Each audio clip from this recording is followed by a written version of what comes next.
दोस्तों स्वागत आप सभी का उत्तर प्रदेश की खास खबर में। आइए जानते हैं देश और दुनिया की सिलेक्टेड काम की 25 इंपॉर्टेंट नई जानकारी। बने रहिएगा, अंत तक जानेंगे पूरा अपडेट। तो चलिए शुरू करते हैं। बात करें पहले खबर की, तो ट्रंप की भारतीय दवाओं पर 250% टैरिफ लगाने की धमकी। बोले दवाइयां अमेरिका में ही बनाई जाए। यूएस में 40% दवाएं भारत से जाती हैं। अमेरिकी राष्ट्रपति डोनाल्ड ट्रंप ने भारत के फार्मास्यूटिकल प्रोडक्ट्स पर 250% टैरिफ लगाने की धमकी दी है। ट्रंप ने सीएनबीसी को इंटरव्यू में ये बातें कही है। वाराणसी के 100 घरों को तोड़ने पर विवाद क्यों हो रहा? मकान टूटेंगे मगर मुआवजा किसी को नहीं मिलेगा। चंद्रशेखर ने सीएम योगी को लेटर लिखा है।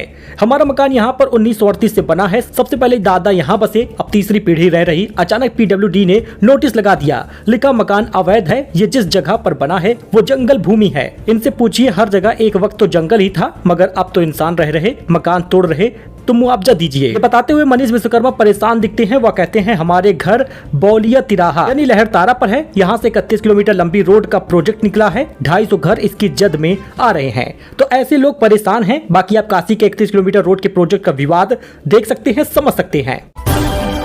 ट्रंप की डेडलाइन 3 दिन में हो रही खत्म। पुतिन को बस एक चिंता, झगड़े का भारत पर क्या असर होगा। यूक्रेन युद्ध रोकने को लेकर ट्रंप की रूस को दी गई धमकी की मोहलत 3 दिन में खत्म हो रही है, लेकिन मौजूदा हालातों से पता चलता है कि पुतिन को ट्रंप की धमकियों की परवाह नहीं है। एलडीए की बोर्ड मीटिंग में हुए कई बड़े फैसले। लखनऊ में 4 जगहों पर बनेंगे ग्रुप हाउसिंग फ्लैट, दुकान खरीदना होगा आसान। एलडीए बोर्ड की मीटिंग में बड़े फैसले हुए हैं। लखनऊ विकास प्राधिकरण की 150वीं बोर्ड मीटिंग में मंगलवार को कई फैसले हुए। लखनऊ विकास प्राधिकरण के अध्यक्ष और मंडलायुक्त डॉक्टर रोशन जैकब की अध्यक्षता में हुई मीटिंग में ग्रुप हाउसिंग प्रोजेक्ट समेत विकास और जनहित के कई प्रस्ताव स्वीकृत किए गए हैं। 4 जगहों पे बनेगा हाईटेक ग्रुप हाउसिंग फ्लैट। बाकी आप इसकी डिटेल देख सकते हैं। मतलब दोस्तों, एलडीए ला रहा है बहुमंजिला इमारतें, आपको फ्लैट मिलेगा, दुकान मिलेगा, बस सस्ते दामों में। पहले आओ पहले पाओ में बिकेगी ये दुकानें। शहर में गगनचुंबी इमारतों के निर्माण को भी हरी झंडी मिल गई है।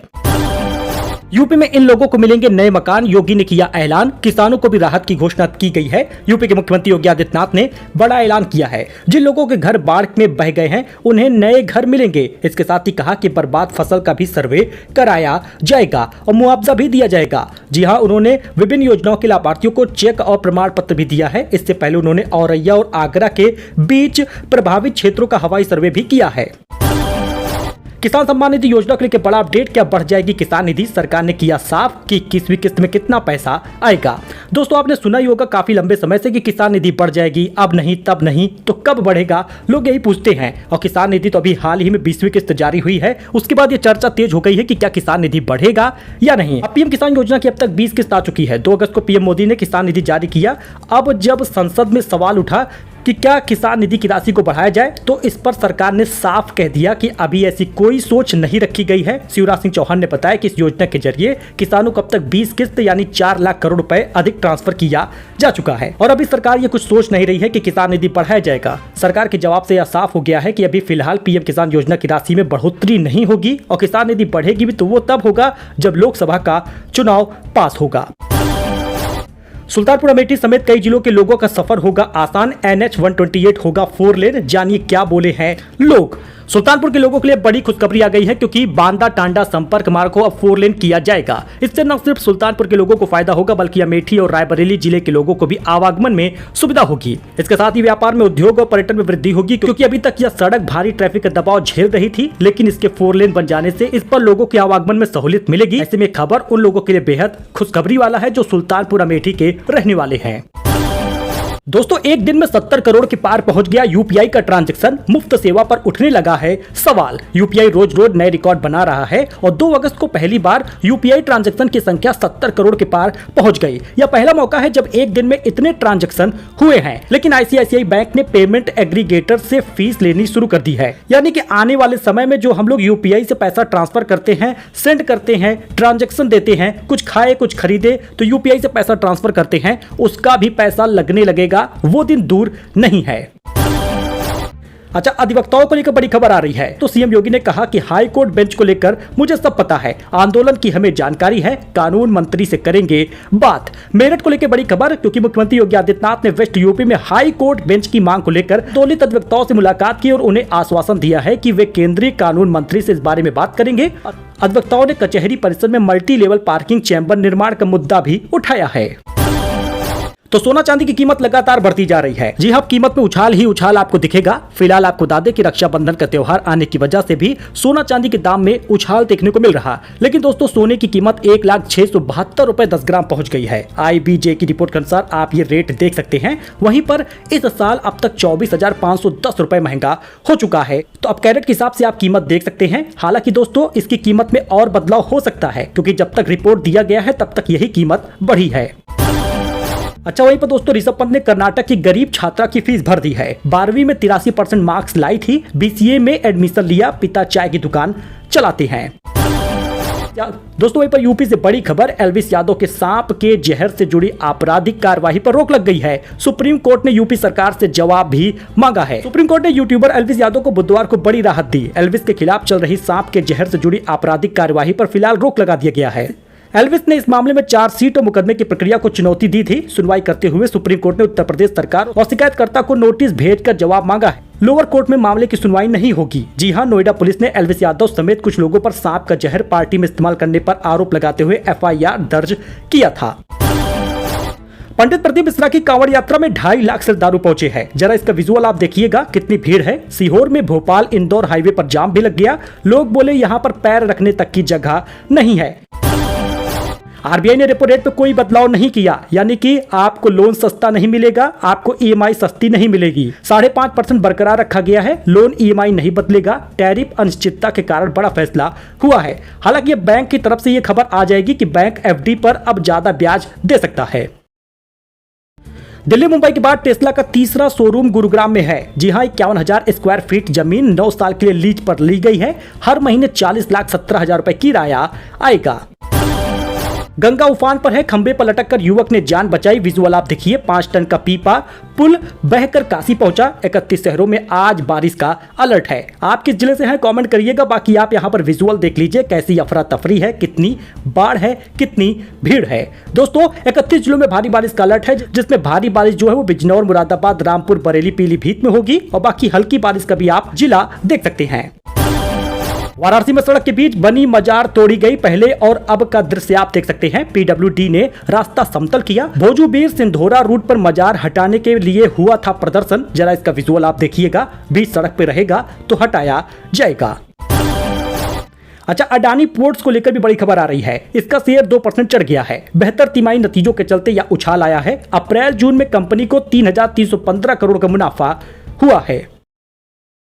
तिमाही नतीजों के बाद एयरटेल के शेयर 2% चढ़ गए। वित्त वर्ष 2026 की पहली तिमाही में कंपनी को 7,422 करोड़ का मुनाफा हुआ है। रेवेन्यू 28% बढ़ गया।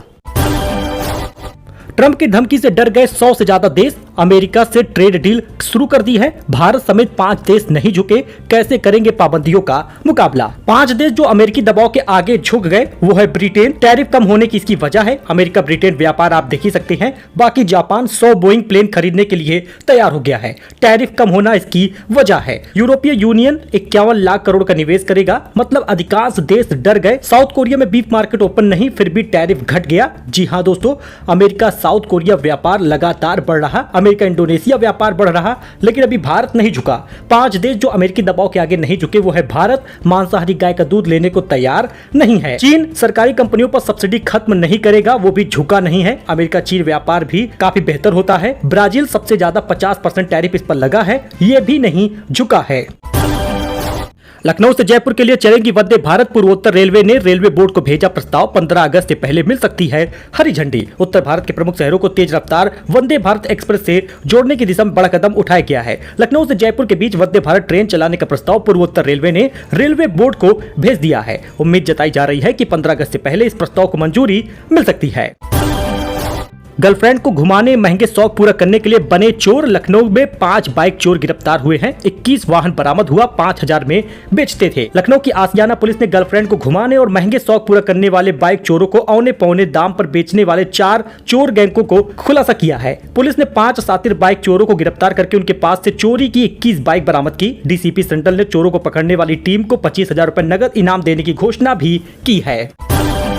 बैड टच करने वाला बोला लड़कियों की चीख पसंद है। मुरादाबाद में पीड़ित बोली बदले के लिए शुक्रिया योगी जी। दोस्तों, मुरादाबाद में बुर्के वाली महिला से बैड टच हुआ तो सीएम योगी ने बड़ी कार्रवाई कर दी। जी हां, 24 घंटे के अंदर पुलिस एक्शन के बाद चौंकाने वाला खुलासा हो रहा है। पूछताछ में सैफी ने बताया कि मैं बुर्के में अकेली महिलाओं को देखकर खुद को रोक नहीं पाता था, मुझे अंदर से कुछ हो जाता था। महिलाएं चीखती थी तो अच्छा लगता था। मैं जब खाली होता था तो महिलाओं को कैसे टारगेट करना है इसकी प्लानिंग करता था। पुलिस के सामने सैफी ने 1-2 नहीं बल्कि पूरे 5 मामले कबूले हैं। बाकी इसकी अश्लीलता की जो वीडियो है आप देख ही सकते हैं किस प्रकार का इसका विजुअल है जो जाता है लोगों को देखने के बाद बहुत ही ज्यादा आश्चर्य हो रहा है। बाकी आप देख सकते हैं पीड़िता ने सीएम योगी को धन्यवाद किया है क्योंकि 24 घंटे के भीतर ही इस छेड़छाड़ का सजा उस व्यक्ति को मिल गई है। साध्वी प्राची बोली 4 बॉयफ्रेंड रखने पर घर नहीं बसेगा। मुजफ्फरनगर में कहा मेरठ का सौरभ और इंदौर का राजा रघुवंशी इसी चक्कर में चला गया। पूरे लखनऊ शहर पर लागू हुआ है सुख सुविधा शुल्क। एलडीए ने 3 गुना बढ़ा दी है फीस। जानिए क्या डिटेल है। लखनऊ में अब पूरे शहर में सुख सुविधा शुल्क लागू किया गया है जो कि शहीद पथ, किसान पथ और ग्रीन कॉरिडोर के विकास के नाम पर देना होगा। इसकी दरें 3 गुना तक बढ़ा दी गई हैं। मुसलमानों के घर पर बुलडोजर चलाते थे। उत्तराखंड की तबाही पर लोग घोल रहे हैं नफरत। मतलब तो आपको पता ही है कि उत्तराखंड में किस प्रकार से बादल फटा और त्रासदी आ गई। लोग अपने घर से बेघर हो गए। कितने लोगों के घर बह गए। अब उत्तराखंड के उत्तरकाशी में धराली पर कुदरत का कहर टूट पड़ा। दर्जनों मकान होटल मलबे में दब गए। कई लोगों ने अपनी जान भी गंवा दी। बादल फटने के बाद बची तबाही ने पूरे देश को झकझोर दिया। लेकिन इस आपदा में भी कुछ लोगों ने हिंदू मुसलमान का जहर घोलने का अवसर निकाल लिया। सोशल मीडिया पर कई लोगों ने बेहद आपत्तिजनक पोस्ट किए हैं। हुस्ने 72 के नाम से एक ट्विटर हैंडल ने विवादित पोस्ट में कहा कि यह अल्लाह का इंसाफ है क्योंकि उत्तराखंड में मुसलमानों के घर पर बुलडोजर चलाया गया था। दिल्ली का लोकेशन बताने वाले इस फैन पेज पर लिखा गया उत्तराखंड में मुसलमानों के घर जालिम बुलडोजर से रौंदते थे मगर आज खुद उनका घर अल्लाह के कहर से बचा ना सका है। ये है इंसाफ जो ताज पहनने वालों को भी रेत में मिला देता है। अल्लाह तू मजलूमों की आह का हिसाब दुनिया से ही लेना। इस प्रकार का पोस्ट इसने लिखा है। पोस्ट के साथ कुदरत का इंसाफ, जुल्म से हलाकत ऐसे हैशटैग भी लगाए गए हैं। अली सोहराब नाम के एक एक्स यूजर ने धराली का वीडियो पोस्ट किया। यह कुदरत का बुलडोजर है के जवाब में साद अंसारी नाम के एक यूजर ने लिखा, कहते हैं खुदा की लाठी में आवाज नहीं होती। या वही उत्तराखंड है जहां पर बीते साल मुसलमान तंग कर दिए गए थे। एक यूजर ने आपत्ति जाहिर करते हुए कहा कि थोड़ी सी शर्म बची हो तो ट्वीट डिलीट कर दो। इस पर सीना जोड़ी करते हुए अंसारी ने लिखा, शर्म किस चीज की, क्या गलत लिखा है। तो इस प्रकार का हिंदू मुस्लिम मतलब मुद्दा पूरा बन गया। भी आपदा आती है तो इसका मतलब ये नहीं है कि मुसलमानों पे अत्याचार हुआ था इसलिए आपदा आ गई। मेरा तो यही मानना है, बाकी आप कमेंट जरूर करिएगा। अब एसी जैसा ही होगा एलपीजी चूल्हा। स्टार रेटिंग पर केंद्र सरकार ने बनाया है ये नियम। कब से लागू होगा जरा इसको भी देखिएगा। आपको तो पता ही है कि एसी वगैरह खरीदो तो उसमें 3 स्टार, 4 स्टार और 5 स्टार होता है। ऊर्जा संरक्षण और हरित रसोई बनाने की दिशा में केंद्र सरकार ने अहम कदम बढ़ाते हुए गैस चूल्हों के लिए एयर कंडीशनर और अन्य विद्युत उपकरणों जैसे ही ऊर्जा दक्षता मानक यानी कि रेटिंग तय करेगा। जैसे एयर कंडीशन एसी के लिए star rating 1 star to 5 star अनिवार्य होता है, ठीक उसी तरह से अब एलपीजी गैस चूल्हों के लिए भी ये स्टार रेटिंग अनिवार्य कर दिया गया है।